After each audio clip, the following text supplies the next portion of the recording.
Chaque jour, des femmes, des fillettes, des bébés sont violés dans la province congolaise du Kivu. La guerre détruit leur vie. Ce soir, vous allez rencontrer celles et ceux qui tentent de les reconstruire. Mes amis et moi, nous avons été violés plusieurs fois. Ils venaient le plus souvent à 2 ou 3 pour une seule femme. Et une fois qu'ils s'en étaient occupés, ils recommençaient avec une autre. Ce que cette femme a vécu, des dizaines de milliers d'autres habitantes de l'Est du Congo l'ont subi. Des bébés aussi. On va soulever le pépette du bébé et je pourrais faire une exploration un peu meilleure. Denis Mukwege, c'est le médecin que l'on surnomme l'homme qui répare les femmes. Depuis 14 ans, inlassablement. Elles subissent des atrocités, elles subissent des tortures, elles sont terrorisées. Lorsque je vois des femmes qui reviennent ici pour la 2e, la 3e fois, là je me dis le monde n'est pas juste. Des médecins belges l'appuient dans sa mission. Ils apportent de nouvelles techniques, les transmettent. Pour des milliers d'enfants nés de la guerre, cette aventure médicale et humaine est une des seules lueurs d'espoir à la frontière de l'inhumanité.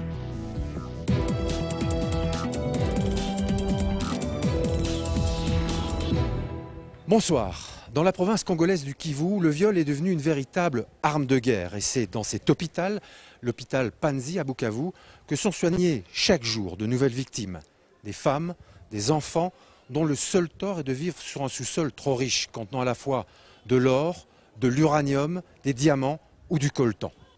Avec Philippe Gaudin et Catherine Burton, nous allons découvrir ce soir cet univers où des médecins, belges notamment, tentent de donner un autre visage à l'une des faces les plus sombres de l'humanité. Quand nous entrons ce matin-là au bloc opératoire de l'hôpital Panzi, c'est une toute petite fille endormie que l'anesthésiste couche sur la table d'opération. Lucie n'a que 18 mois et toute l'attention des infirmiers et des médecins se concentre sur elle. D'habitude, ce sont des femmes que l'on opère ici, des femmes et des jeunes filles violées par les protagonistes d'une guerre qui meurtrit la région depuis trop longtemps. Mais elle n'a que 18 mois et elle est là pour les mêmes raisons. Sa mère était partie au champ et donc de retour elle n'a pas retrouvé son bébé qui était laissé avec les autres bébés du village. Et elle a été retrouvée un jour après, abandonnée, violée, avec tout l'appareil génital complètement détruit, donc le périnée, le rectum, le vagin et même l'appareil urinaire. L'opération est longue et délicate. Reste bien comme ça, ne bouge pas d'un millimètre, on est dans un tout petit truc. Les yeux rivés sur les images des micro-caméras qui filment à l'intérieur du petit corps, les chirurgiens reconstruisent minutieusement tout l'appareil génital de la fillette. Ils réparent les dégâts effroyables infligés au bébé par ses bourreaux. Tu as reconstitué l'anus et au point de vue cutané, tu as un petit pont que tu reconstitues. Donc, C'est ça la fourchette. ok, parfait, ouais, c'est très clair. Au bout de 2 heures d'opération, on sent les médecins soulagés. Leur intervention a réussi. On a pu reconstituer son appareil urinaire, son appareil génital et digestif. Et la reconstruction permet qu'elle ait une vie parfaitement normale. Je suis d'autant plus content que son col est resté intact, donc c'est de bon augure. Est-ce qu'on peut espérer qu'elle sera une petite fille comme les autres? Absolument. En un mois, Lucie est le 11e bébé violé que les médecins de l'hôpital Panzi doivent opérer. Ce qui est dramatique pour cette famille, c'est que la mère elle-même a eu cette petite fille à la suite d'un viol. Et donc la mère violée, enceinte mineure, et puis elle a eu un bébé qui à son tour a été violé. Je crois que ça c'est dramatique, il faut que ça s'arrête. Le lac Kivu, paisible, serein et luxuriant, comme une image du paradis. Dans la réalité, Les hommes ont depuis bien longtemps fait tomber le crépuscule sur ce jardin d'Éden. À l'est du Congo, dans les provinces du Nord et du Sud Kivu, grandes comme 4 fois la Belgique, la guerre dure depuis plus de 15 ans. Et le viol est devenu une véritable arme de destruction dans cette région. Une stratégie de la terreur que les groupes armés qui sévissent dans les forêts à la frontière avec le Rwanda utilisent pour faire fuir les populations et exploiter à leur guise les immenses richesses minières que recèle le sous-sol. L'or, les diamants, l'uranium ou le coltan utilisés dans l'électronique. Lorsque l'équipe médicale belge du professeur Guy Bernard Cadière arrive à l'hôpital Panzi près de Bukavu, elle sait ce qui l'attend. C'est la 4e fois que les médecins viennent ici en mission pendant une semaine, gratuitement. Soyez le bienvenu chez nous. Ça va, tout va bien? Merci beaucoup. Oui. Ils savent que plus de 40 000 femmes violées ont dû être opérées, soignées, reconstruites dans cet établissement. Et que le grand homme ici, c'est lui, le docteur Denis Mukwege, un géant noir tout en blanc, au sourire triste et fatigué. Celui que l'on surnomme l'homme qui répare les femmes. En 1999, il opérait sa première patiente victime d'un viol. 14 ans plus tard, jour pour jour, il accueille et présente à son personnel et aux patients ses hôtes de l'hôpital Saint-Pierre de Bruxelles.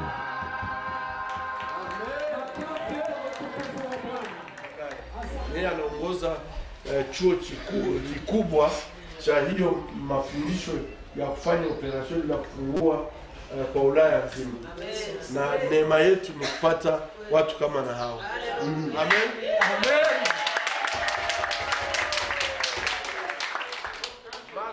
Avant d'entrer dans le vif du sujet, c'est le moment des retrouvailles avec Esaïe, Séraphine, les infirmiers et les médecins que Benjamin Cadière, chirurgien, et Amaury Claes, l'infirmière instrumentiste, ont quitté il y a 6 mois.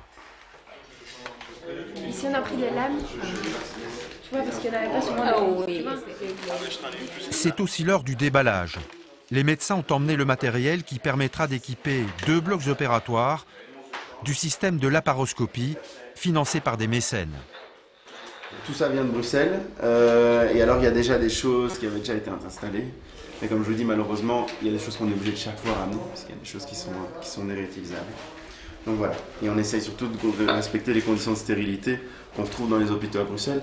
Et je pense que progressivement, c'est la 4e fois qu'on vient, on se rapproche tout doucement du niveau européen. Doucement. Moins de 2 heures après leur arrivée, c'est la première intervention. Grâce à une petite caméra introduite dans l'abdomen du patient, les chirurgiens peuvent voir ce qui s'y passe et intervenir sans avoir à l'ouvrir, sans risque d'infection. C'est la technique appelée la laparoscopie. La salle d'opération affiche complet, des chirurgiens en formation, des médecins stagiaires, des infirmiers de l'hôpital observent attentivement chaque geste posé. Bien tourner autour. Il faut que tu plonges, c'est en 3D, il faut que tu vois que c'est en 3D. C'est évidemment des nouvelles technologies, ça intéresse tout le monde et ici il y a une envie de formation qui est incroyable. Et donc c'est à ce titre-là que tout le monde vient et essaye de voir le maximum de choses. Il y a énormément d'intérêt pour l'enseignement. À quelques mètres de là, le gastro-entérologue Marc Van Gossom commence aussi ses consultations. Voilà, ça va bien, madame, on avance bien. Vous êtes très courageuse, hein? Les interventions les plus fréquentes consistent à opérer les patientes dont la paroi entre le vagin et le rectum a été déchirée lors du viol. C'est ce qu'on appelle les fistules rectovaginales. L'examen qui est en cours permet de situer l'endroit exact et l'ampleur du traumatisme avant l'opération. Il n'y avait pas d'endoscopie digestive et de colonne endoscopie à l'hôpital Panzi, donc on a pu faire en sorte de fournir cette colonne endoscopie, de former également nos collègues de l'hôpital à ce genre de technique. C'est un petit peu le but évidemment de ces séjours, c'est qu'à ce moment-là, ils soient tout à fait autonomes et qu'ils puissent réaliser aussi bien ces explorations basses pour les fistules rectovaginales que pour la pathologie digestive en général. Pour le patron de l'équipe médicale belge et celui de l'hôpital Panzi, cette semaine de collaboration, c'est un échange où tout le monde gagne. Qu'est-ce que ça vous apporte l'un à l'autre, cette collaboration?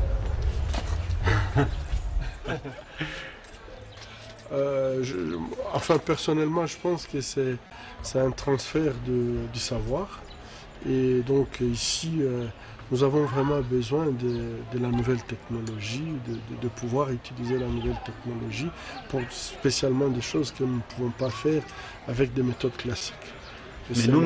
Mais nous n'avons pas l'expérience des réparations de fistules recto-vaginales ou de traumatismes sexuels comme Yannick. On a déjà fait plus de 15 000. En fait, on a la chance de pouvoir opérer ces interventions difficiles à 4 mains. Et alors on communique continuellement entre nous. Et en tant qu'homme, qu'est-ce que ça vous apporte? Ça, c'est une question très intéressante. Vous savez, lorsqu'on est seul, lorsqu'on fait face à des difficultés et qu'on ne sait plus avancer, je crois qu'en tant qu'homme, on a ce besoin de sentir qu'il y a quelqu'un qui vous donne le souffle nouveau pour permettre d'aller plus loin. Et je crois qu'en tant qu'homme, je pense que Guy Bernard m'apporte beaucoup de ça. Et c'est formidable, je crois que c'est ça la solidarité. Donc soutenir quand l'autre, quand il est au bout de souffle. Bonjour les filles, ça va? Lorsque Denis Mukwege a commencé à travailler ici en 1999, l'hôpital, c'était une petite maison pour des consultations gynécologiques courantes et des accouchements en urgence. Quand il a reçu sa première patiente, il n'imaginait pas l'ampleur de ce qu'il allait découvrir. En fait, la première femme que nous avions traitée ici, c'était une femme violée juste à 500 mètres d'ici. Après l'avoir violée, on avait tiré sur elle et donc elle avait le fémur, le bassin fracassé. Et donc c'était le premier cas. Malheureusement, en fait, on n'avait pas compris à l'époque que ça nous annonçait qu'il y avait quelque chose devant nous. Combien depuis lors? Depuis lors, l'hôpital a déjà soigné plus de 40 000 malades. Voilà. Hein? Ah, ça. Amjambo. Habari. Habari. Pourquoi pas? Habari. À quoi attribuer ces viols en série? Vous dites en tout cas clairement c'est pas culturel. C'est pas culturel, puisque moi-même j'ai travaillé ici 15 ans avant cette guerre, je n'avais jamais soigné des enfants comme l'enfant que nous venons de soigner. Et ce n'est pas un cas isolé, c'est plusieurs enfants, bébés que je soigne. Donc, sans parler de femmes adultes, donc avec des blessures, non seulement de viol, mais des blessures qu'on ne peut pas expliquer à un humain qui, après avoir violé, ce qui est déjà très grave, mais aussi brûler la partie génitale de la femme, tirer avec une arme à feu ou introduire une baïonnette ou mettre des produits caustiques dans l'appareil génital, je crois que ça n'a rien de culture, c'est la terreur. Ornella, Habari Ornella, hein? Habari. Celle-ci, c'est mon ami. Hein, Ornella. Je pense qu'il faut que le monde prenne cette question avec la rigueur qui s'impose, puisque je crois que c'est une arme et une arme qui fait mal pendant très très longtemps. Donc les femmes qui subissent le viol, les enfants qui ont vu leurs parents violés, ils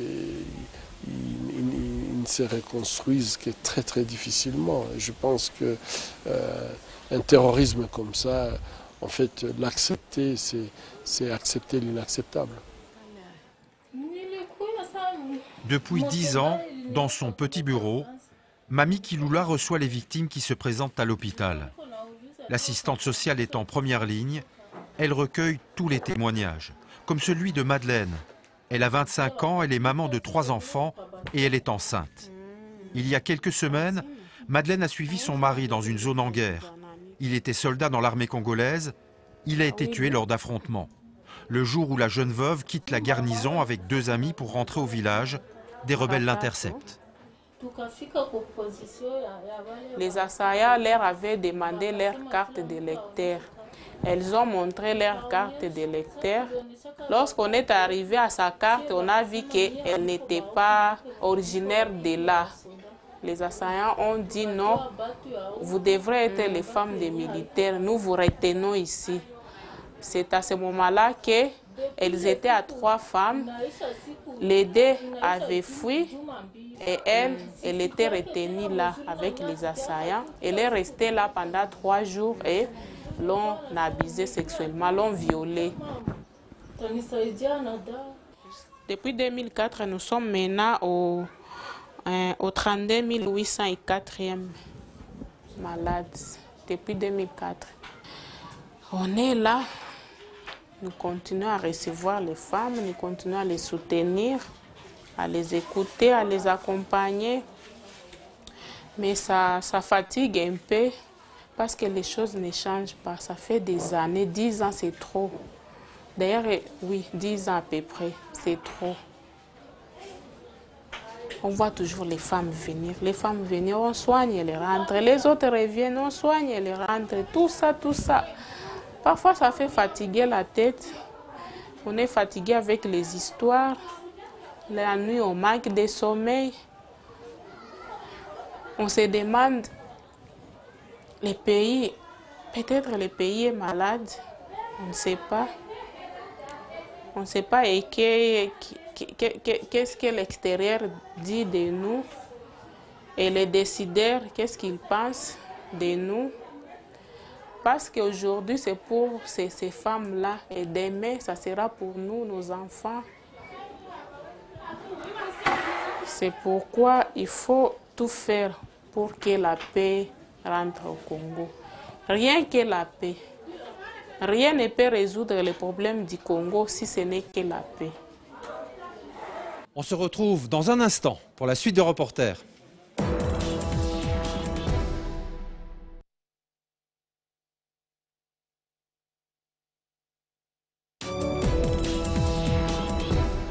Retour à l'hôpital Panzi à Bukavu, au Congo, pour de nouveaux témoignages qui ne vous laisseront pas indifférents.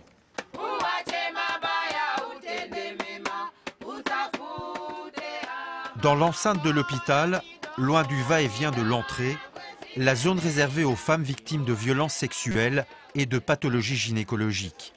Elles sont une centaine à vivre ici, et c'est l'Union européenne qui finance leur traitement médical. Comme l'hospitalisation peut durer plusieurs mois, un suivi psychologique et des formations sont organisées pour aider ces femmes à se relever, leur apprendre à fabriquer des nattes, des paniers, du pain, qu'elles pourront vendre pour s'assurer un petit revenu, mais aussi des cours d'alphabétisation, d'hygiène et une aide juridique. Pendant qu'elles sont là, on les occupe comme ça, elles apprennent à lire, à écrire et c'est pour préparer un peu leur avenir. Une fois après l'hôpital, qu'est-ce qu'elles peuvent faire à la maison? Parce que lorsqu'elles viennent, elles sont dans un mauvais état. Elles ne peuvent plus faire des travaux lourds, mais on espère qu'avec l'apprentissage de certains travaux, elles peuvent le faire à la maison, en étant chez elles à la maison, et ça peut subvenir à leurs besoins. Il y a aussi une prise en charge au niveau juridique? Il y a une clinique juridique en fait que nous avons, c'est pour renforcer un peu la prise en charge de nos femmes au niveau de l'hôpital. Cette clinique, c'est juste pour aider les femmes qui voudraient dénoncer les auteurs au cas où elles voudraient porter plainte, mais aussi c'est pour les aider à connaître un peu leurs droits, parce qu'on s'est rendu compte que en fait, les femmes ne connaissent pas trop leurs droits, ce qui fait que même quand il y a quelque chose qui leur arrive, elles ne savent pas revendiquer. Alors la clinique est là uniquement pour aider les femmes à connaître leurs droits, mais aussi à leur soutenir lorsqu'elles voudraient porter plainte, qu'elles connaissent le bourreau ou pas, mais si seulement elles manifestent le souhait de porter plainte, il y a la clinique juridique qui aide la femme pour ça. C'est toute une vie que ces femmes meurtries dans leur chair et dans leur âme doivent reconstruire. Souillées, victimes des pires horreurs, porteuses d'un enfant du viol, elles se retrouvent très souvent seules, rejetées par le village, la famille, le mari. En fait, dans le milieu, ils avaient peur, tellement elle était gravement malade. Les gens avaient peur, ils pensaient qu'elle était déjà porteuse du virus VIH ou d'autres maladies. Et elle-même, elle avait aussi peur. Mais quand elle est venue pour la consultation, le médecin lui a signifié qu'elle n'est pas porteuse du virus. Et c'est comme ça. Les gens étaient en train de l'éviter parce qu'elle avait déjà beaucoup de problèmes. Toute une charge familiale et puis le problème qu'elle a connu. Donc les gens étaient en train de l'éviter. Quelle est l'importance de l'hôpital? Quand tu es arrivé ici, qu'est-ce qui a changé dans ta vie? Elle était en colère, mais quand elle est venue ici, tout ce qui est pris en charge qui a été fait pour elle lui donne une force. Elle sent encore le plaisir de vivre et surtout que le problème qu'elle avait au niveau du ventre sont en train de se terminer. Mais même si elle ne s'est pas encore établie correctement, mais elle sent quand même que, bon, elle a du courage, elle a un peu de plaisir. En fait, ton mari t'a rejeté alors, parce que tu avais été prise par les rebelles. Oui, mon mari m'a abandonné parce que je suis venue avec une grossesse. Arrivé à Katana, j'ai rencontré mon mari, avait déjà pris une autre femme. Elle demande à son mari comment tu as pris une autre femme et pourtant que moi j'étais emportée et que tu savais que je n'avais plus de parents. Le mari a dit, je n'ai rien à te dire, comme tu étais parti avec ces hommes-là, tu n'es plus ma femme. Comment est-ce que tu as réagi depuis la naissance? Lorsque j'ai accouché, je n'ai rien à faire. J'ai accepté les bébés, mais je ne sais pas maintenant comment je vais faire pour grandir mon enfant. Et je ne sais pas où est-ce que je vais aller pour survivre. À quelques pas du village des femmes, la garderie de l'hôpital. Les enfants des victimes et d'autres patientes s'y côtoient, sous l'œil maternel bienveillant de Mama Zawadi. Une grande famille, plus de 150 enfants âgés de 0 à 12 ans. J'aime les enfants, moi-même j'ai 8 enfants. Et quand j'étais une petite fille, j'ai demandé à Dieu de me donner beaucoup d'enfants. Je comptais même les étoiles, que Dieu me donne les enfants comme les étoiles. Maintenant, à un moment, si je suis dépassée, je me souviens de cela. C'est ce que j'ai demandé à Dieu. Et j'essaie de continuer. Oui. Votre vœu a été exaucé, dit-il. Oui. Oui. Entre deux interventions, les médecins belges profitent d'une courte pause pour une petite visite à la garderie. Une tradition cadeau et chocolat répétée à chacune de leurs missions à l'hôpital Panzi. Et les enfants ont vite compris ce que les Muzungu, les Blancs, apportent dans leurs valises. Ça représente un instant qui est plus tellement chirurgical, mais qui reste toujours dans l'esprit du déplacement en tout cas. C'est un bonheur de voir qu'on peut apporter du bonheur autrement qu'en opérant. Et voilà, on se sent peut-être plus proche d'ici. Voilà. Moi, c'est un moment en tout cas qui est indispensable. Je sais que c'est un moment que j'attends beaucoup. Et voilà, et ça donne aussi la force de revenir. Ça donne la force de revenir. Après, c'est vrai que on ne vient pas ici pour se sentir, vous voyez, qu'on est là, on donne et alors on voit beaucoup de sourires. Non, non, on vient ici en étant tout à fait altruiste et en se mêlant complètement. Mais si on peut donner un moment de bonheur, en tout cas, voilà, c'est très chouette.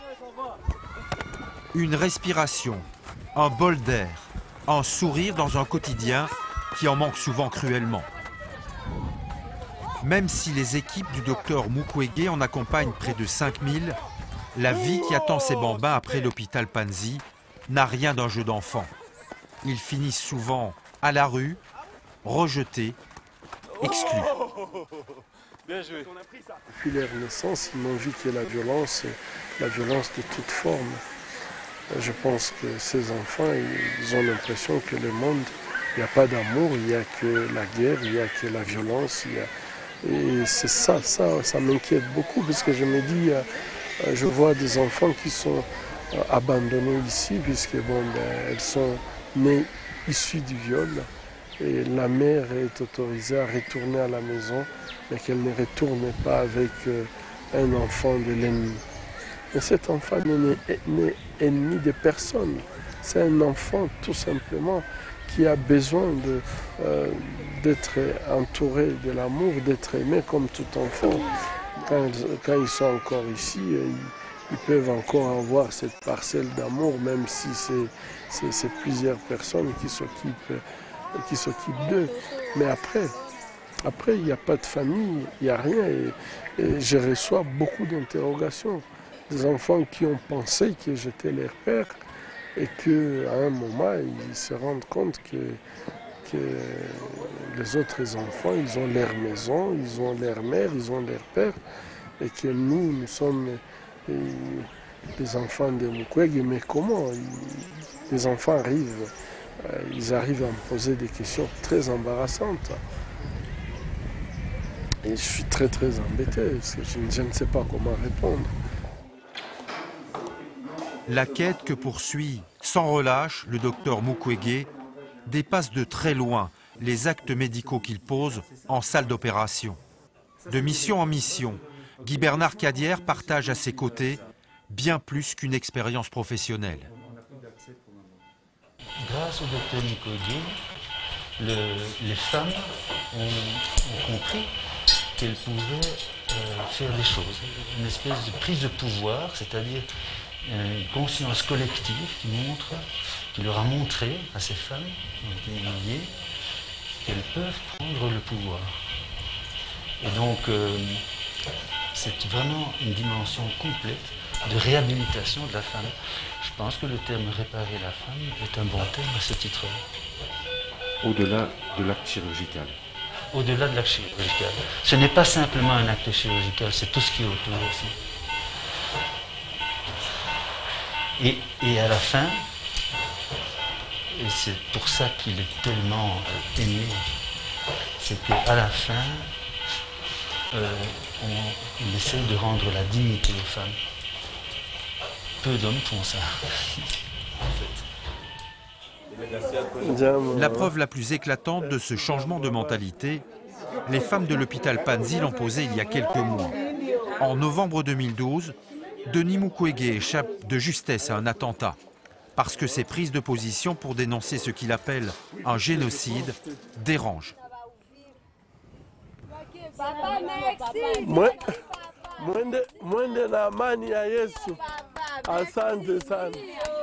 Il s'exile alors en Europe avec sa famille. S'il est de retour aujourd'hui pour poursuivre son œuvre, s'il a décidé de vivre en permanence à l'hôpital avec garde du corps et barbelé, ce sont les femmes qu'il a soignées, les femmes qu'il a sauvées, qui l'en ont persuadé. Ces femmes ont eu quand même le courage d'écrire au président de la République démocratique du Congo. Elles ont écrit au secrétaire général des Nations Unies pour réclamer mon retour et réclamer ma sécurisation. Elles ont également commencé à vendre des ananas, des tomates pour payer mon billet retour. J'avais pensé que là, je ne pouvais plus rester indifférent. J'ai pris la décision de revenir. Et donc désormais, je vis entre les barbelés. C'est triste, mais bon, je n'ai pas le choix. Pour le professeur Cadière et son équipe, après 5 jours à opérer de l'aube à la nuit tombante, 5 jours à former le personnel, à partager et à apprendre de son quotidien et de celui des patients, c'est l'heure du dernier tour de salle, l'ultime étape de cette mission, au-delà de ce qui est imaginable que l'homme puisse faire subir à ses semblables. C'est un peu le fond, on touche le fond de l'humanité. Donc c'est juste impossible à réaliser tant qu'on ne vient pas ici, on ne peut pas croire ça. Et ce qu'il y a de fou, c'est que ces femmes ont une force. Elles, on leur a tout fait. C'est pas possible d'humilier plus, de traumatiser plus physiquement, psychologiquement. Et elles ont la rage de vivre. Et j'ai l'intuition que c'est ces femmes, en fait, qui vont changer les choses ici. Avec Denis, de temps en temps, on a ces discussions. Combien de temps on va comme ça réparer ces femmes qui sont violées? Et là, ben oui, il faut continuer et effectivement, il y a une lueur d'espoir.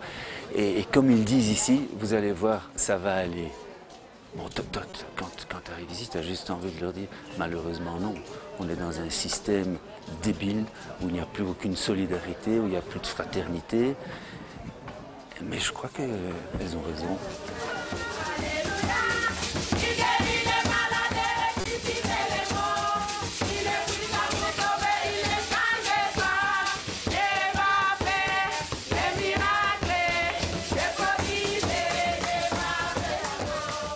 Le docteur Mukwege est pressenti comme prochain prix Nobel de la paix. Mais au-delà des distinctions, ce qu'il espère surtout, c'est que le cri qu'il a poussé ce soir sera cette fois entendu.